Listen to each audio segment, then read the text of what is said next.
Saya dapat kabar dari anak saya yang nomor 2 bahwa supir nelpon si Febri kecelakaan. Oh, oke. Jadi dia nelpon Jodinya?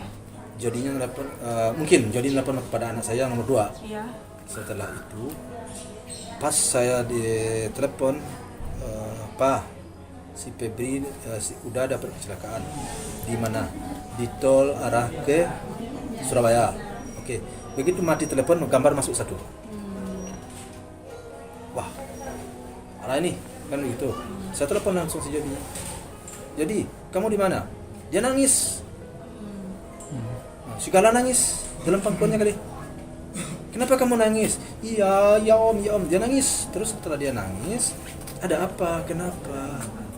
Si Baby mana? Si Panes mana? Belum sadar. Oh, kok belum sadar? Kenapa? Iya om, Baby sadar nggak? Iya, sadar kok om. Saya sempat ngomong kasar ngomong, udah kamu bunuh anak saya. Saya pikir sempat ngomong begitu. Enggak om, masih hidup.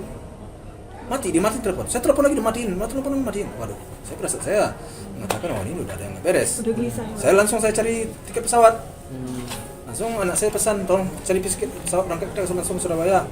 Ternyata setelah ditanya tiket pesawat nggak ada. Saya langsung pulang ke rumah. Setengah jam antaranya kali saya langsung tancap. Jam 1 atau jam berapa saya sampai di Cikampek, atau jam setengah 2 kali, atau jam 2 ya, jam 2 atau setengah 3 ya. Sampai saya di Cikampek. Sampai Cikampek telepon oleh polisi. Telepon ke bapak? Ya, mungkin si Jodi atau siapa yang ngasih nomor. Pak, halo Pak, ya ini dari polisi di mana daerahnya? Jombang. Ya, di daerah Surabaya lah. Anak Bapak kecelakaan Mas Baby. Oh iya Pak, bagaimana keadaan Pak? Dia jawab, innalillahi wa inna ilaihi raji'un. Saya lemas. Saya mau tanya Panesnya kenapa? Innalillahi wa inna ilaihi raji'un katanya. Waduh, saya lemas kan? Begitu saya lemas, saya minta pendapat sama Bapak polisi, Pak. Kalau begitu tolong saya beri saran apa yang harus saya lakukan. Karena perjalanan saya jauh. Polisi bilang sebaiknya Bapak tunggu saja di Jakarta. Bapak tunggu di Jakarta. Nanti 4:30 saya naikkan pesawat terakhir diantar oleh anggota. Oke, terima kasih banyak Pak. Saya benar-benar terima kasih banyak sama polisi itu. Saya dalam keadaan lemas, anak istri saya menangis, semuanya nangis. Terima kasih Pak. Jam 3:30 atau jam 3 saya nelfon lagi. Ya, kita usahakan Pak, katanya saya dalam perjalanan mudah-mudahan bisa pesawat menunggu kan betulnya. Oke, ternyata setelah 3:30, ternyata anak ini karena keadaannya itu luka, karena kalau naik pesawat rupanya harus dipermalin. Oke. Nah, jadi karena luka nggak boleh dipermalin, saya nggak ngerti. Akhirnya, Prosedurnya ya? Prosedurnya ya? Ya, saya nggak tahu prosedurnya. Nah, kemudian setelah itu, saya ada saudara juga di tempat lain di Kota Padang yang sama-sama dari pihak kepolisian. Dia bilang mungkin nggak bisa dengan pesawat itu, katanya. Dengan mobil aja. Ya kalau nggak bisa dengan pesawat, ya dengan mobil juga boleh. Ya paling nyampainya jam 3 subuh. Ya dapat. Yalah. Jadi akhirnya memang jam 4:30 udah lewat. Saya nelpon, Pak nggak kejar, kita naik mobil. Ya oke, saya ikut aja. Saya terima kasih atas pertolongan Bapak. Itu aja saya. Akhirnya sampai 6 atau jam 6 itu ya itulah. Berangkat dari sana. Berangkat ke sini. Jadi bapak berarti setelah selesai telepon dari polisi itu langsung terbalik ke Saya Jakarta? terbalik dari tol Cikampek, saya terbalik. Anak saya nggak lemas. Saya aja nih, istri saya nangis, aduh anak saya. Anak saya nyetir dalam keadaan nangis. Adanya Bibi ya? Saya dalam keadaan marah nggak karuan. Siapa yang mau dimarahin? Iya. Emosi Mau mana dilepaskan? Mau dilepaskan ke anak? Jangan nanti anak di drop anak ke mobil kedua jadi semuanya kan gitu kan. Jadi kita marah nggak bisa dilepas kemana. Nah, terus anak juga nangis, mau nangis ke siapa nangis saja. Jadi ibu istri juga nangis, semuanya lemas.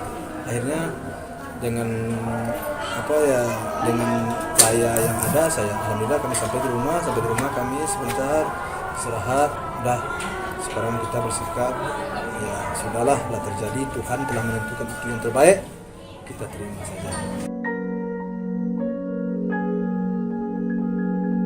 Pamit? Enggak pamit.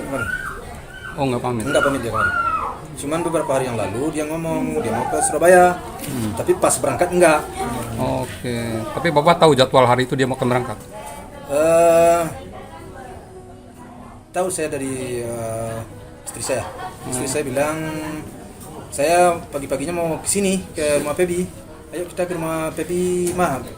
Bilang sama istri. Pebi aja pergi ke Surabaya. Oh udah pergi dia. Ya udah. Udah gitu aja. Oh, tapi tahu rencananya doang ya? Hah? Jauh aja. Tahu rencananya tapi tidak tahu pasti keberangkatannya. Tidak tahu pasti. Dalam rangka apa Pak ke Surabaya Pak? Dia ada rekan bisnisnya di situ. Jadi ya ada keperluan lah, bisnis lah. Sering deh. Kerjaan ya Pak? Kerjaan. Alasannya kenapa nggak pakai jalur udara? Itulah bagi saya halu-halu. Tapi saya tadi ngomong sama adiknya, kenapa abang kamu tidak pakai mobil pesawat maksudnya? Kenapa dia bawa mobil tadi? Dia banyak urusan di situ katanya. Dia mau ke sini, mau ke sana, mau ke situ katanya. Biar transportasi di sananya mudah. Hah? Alasannya Ya, biar transportasi ya, di sana mudah. Iya, ya itu. Jadi tadi baru saya tahu tadi saya tanya sama adiknya. Kenapa udah kamu nggak naik pesawat? Biasanya kan sering naik pesawat. Iya. Katanya dia banyak urusan di situ. Oke, saya nggak bisa datang. Dan dia juga udah berapa kali pergi ke sana bawa mobil.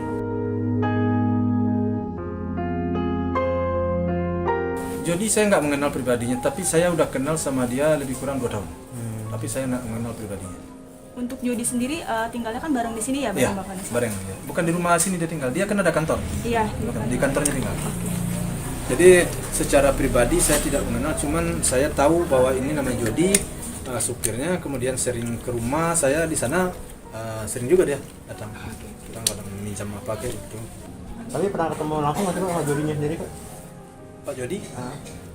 Maksudnya Pak Jody Yang supirnya ini apa pernah ketemu langsung ngobrol? Asistennya sering. Dan kalau saya kesini, kalau dia ada di rumah ini, saya minta tolong sama dia, umpamanya tolong kamu pindahin mobil atau apa, sering. Belum pernah saya disupirin oleh dia. Ya saya ingat saya belum pernah disupirin oleh dia. Cuman saya bertanya ini siapa sopir? Gitu. Cuman dia dengan sopir ini dekat hubungannya. Iya, Dia karena akrab. udah lama ya. Iya, udah lama. Bapak Jadi pun dia udah akrab. 2 tahun ya mengenalnya. Iya, udah hampir 2 tahun ya. Ya saya ingat saya mungkin hampir 2 tahun ya, saya pastikan 2 tahun enggak, tapi saya ingat saya udah lama juga saya kenal. Saya semenjak melihat kejadiannya, sebenarnya setelah itu ketiga kali saya berhubungan sama dia. Setelah saya pikir, saya udah nggak mau nelfon dia, nggak berani. Kenapa? Aduh, maunya diapain ya? Takut marah ya Pak. Iya, Pak ya. Emosi ya. Ini sesuai begini kali. Kalau ada kita, kenapa? Kan tidak dipikirkan orang akan berisiko seperti itu ya. Hancur kehidupan orang, anak orang. Ya. Orang punya anak, orang punya istri, orang punya kehidupan. Banyak yang tergantung daripada dia. Kayak si Pebi ini kan ada, dia punya karyawan 4 orang, 5 orang. Sekarang gimana? Kan bingung, karyawan tadi juga nanya, gimana Pak? Kita lanjutkan aja dulu. Kan begitu juga saya, kan bingung kan? Nah, gara-gara satu orang yang menurut saya sampai saat ini kurang perhitungan membawa mobil. Itu menurut pikir saya. Anak saya yang masa depannya masih panjang, yang masa depannya sekarang menurut saya sedang baik pergaulannya mulai Baik, ya. mulai dengan umur 31 mulai membaik pergaulan, mulai dia jiwanya membaik, kepribadiannya membaik, dan dari semuanya membaik. Wartawan pun mungkin sebentar lagi akan senang juga dengan dia. Ini yang terjadi. Apa kita tidak menyesal? Sangat saya menyesalkan yang dilakukan oleh sopir ini. Kalau proses hukum saya belum dapat laporan dan belum mendapat hasil daripada olah TKP. Jadi saya tidak tahu soal itu hanya polisi yang ngomong.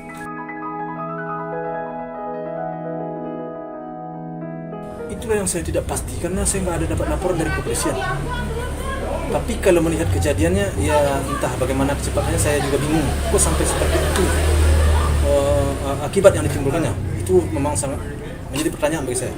Untuk dari pihak kepolisiannya sendiri udah ada ngasih CCTV atau bagaimana Pak? Belum ada. Nggak Tapi ada. Nggak ada laporan dari kepolisian. Cuman saya hanya melihat kejadiannya kok seperti ini banget, kan begitu. Seperti apakah kecepatannya, itu yang jadi pertanyaan. Tapi interogasi di tempat kan polisi yang punya, jadi saya nggak tahu.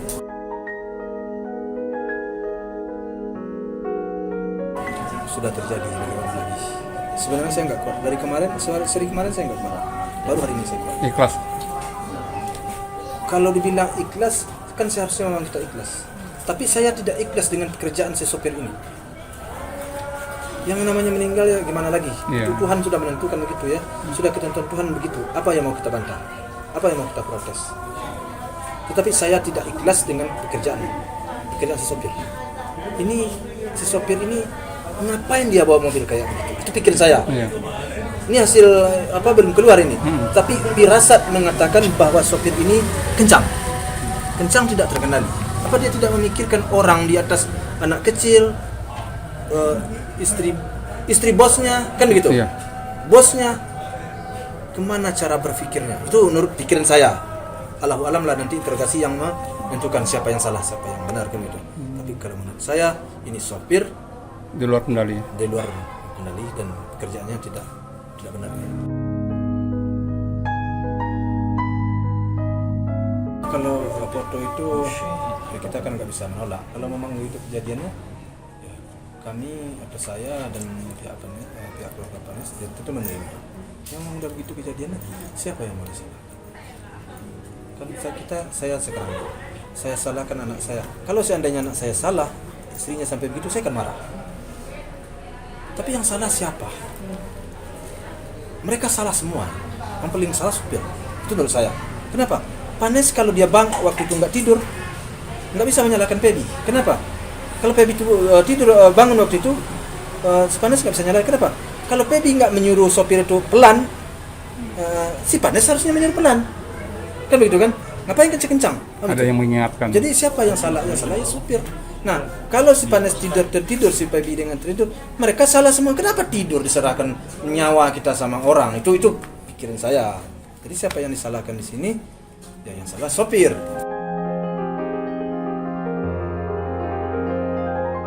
Ya tadi saya lihat di lokasi penguburannya seperti itu. Ya mau kan seperti itu jadinya kan. Sebenarnya kemarin itu satu peti, satu lubang, kemudian satu lagi. Ternyata sampai di sana udah satu aja. Ya sudah, saya terima aja. Kan nggak ada masalah.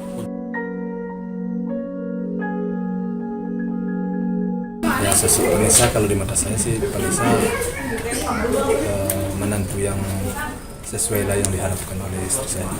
Saya dengan anak saya ini dulu mungkin kan udah masuk berita juga ya. Waktu awal dulu tanya sama saya. Ya. Dari awal-awal kan dapat penentangan dari saya. Ya. Dari awal-awal dapat penentangan. Saya dulu mau nikahkan dia, ini adalah kemudian dia pilihan dia.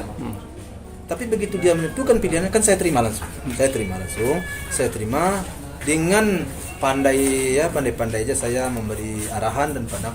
Alhamdulillah, kata orang step demi step, Ya, berhasil. Step by step, Ya. gitu kan? Ya. Alhamdulillah perubahan itu ada. Ya. Perubahan itu ada yang baik.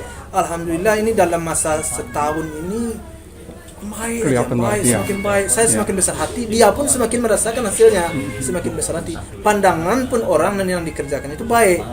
Nggak begitu pokoknya suka lah orang. Soalnya kenapa? Apa adanya. Memang itu adanya.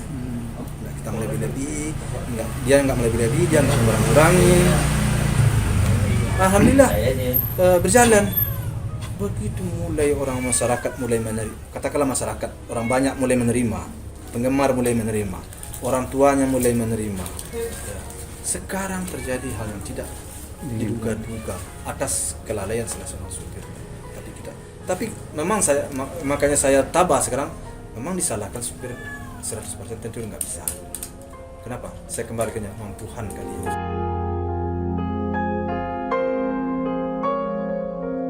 Itu hanya bercanda itu sebenarnya, tapi tidak tahu lah saya. Tapi saya sendiri pun juga nggak tahu. Kalau seandainya saya tahu, pasti saya larang itu. Ya, saya baru tahu saya. Baru tahu kemarin saya ada orang nyampein juga begitu. Ada omongan begitu ya menurut saya. Tapi biasanya itu bercanda.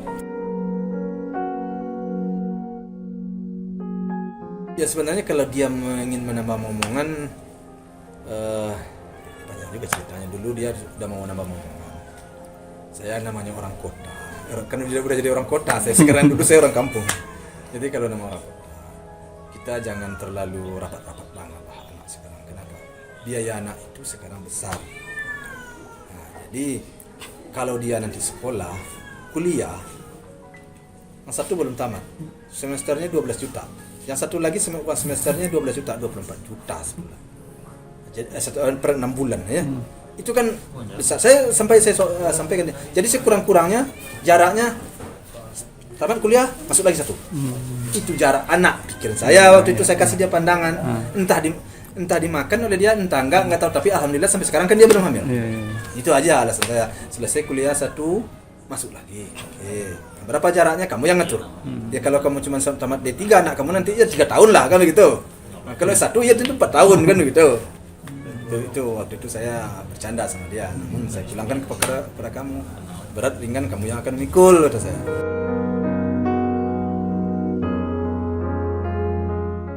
Kondisi Gala sekarang sehari ini saya tidak berhubungan dengan Gala, tapi kalau menurut saya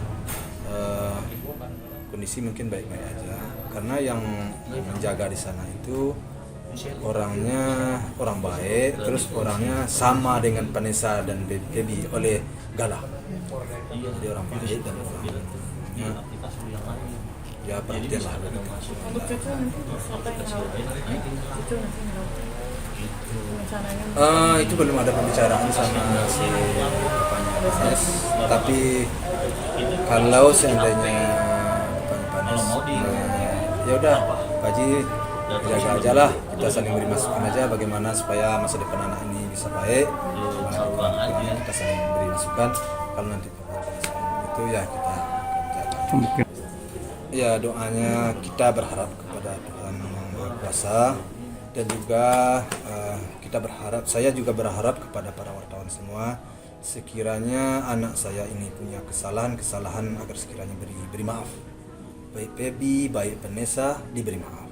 Karena kadang-kadang dalam meliput berita, mungkin karena anak baru mulai, kadang kasar, kadang apa itu, karena dorongan aja itu, dorongan sebenarnya hati kecilnya baik itu.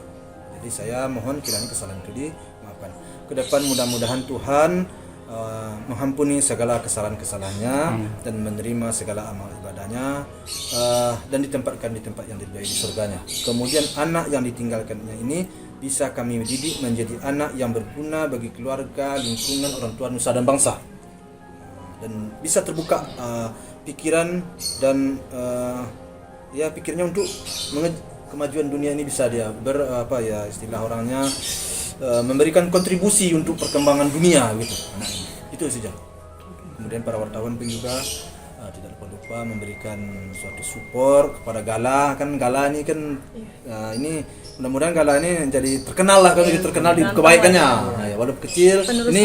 Ini kan anak yatim piatu nih. Mari sama-sama kita bantu. Kalau ada peluang beri angkatlah namanya. Itu aja harapan saya.